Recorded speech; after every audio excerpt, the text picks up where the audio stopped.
Bienvenue dans cette seconde partie de Business Africa. C'est le seul pays sur le continent africain à avoir bénéficié à lui seul de 90% des flux d'investissement direct indiens vers l'Afrique entre 2008 et 2016.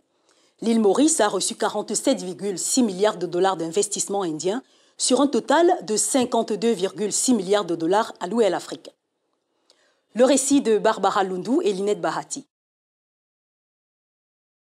Face au grand rival chinois, l'Inde continue de renforcer son influence économique en Afrique. Et contrairement aux idées reçues, le pays de Gandhi n'investit pas n'importe où, principalement en Afrique australe, Kenya, Tanzanie, mais aussi en Afrique du Sud. Mais un pays africain concentre la majeure partie des investissements indiens, il s'agit de l'île Maurice. Le pays aurait raflé 90% des investissements indiens vers l'Afrique entre 2008 et 2016, soit environ 47,6 milliards de dollars, sur un total de 52,6 milliards de dollars investis sur le continent, selon le centre de recherche indien Observer Research Foundation. En matière d'investissement en Afrique, l'Inde s'intéresse à un secteur bien précis, celui très convoité des ressources naturelles, comme le confirmait il y a encore quelques jours le ministre indien du pétrole et du gaz.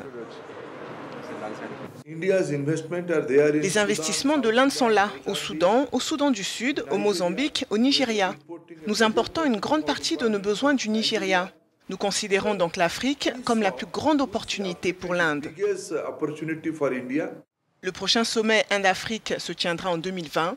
En attendant, l'Inde continue d'accroître son engagement sur le continent avec comme objectif de rattraper son retard avec la Chine.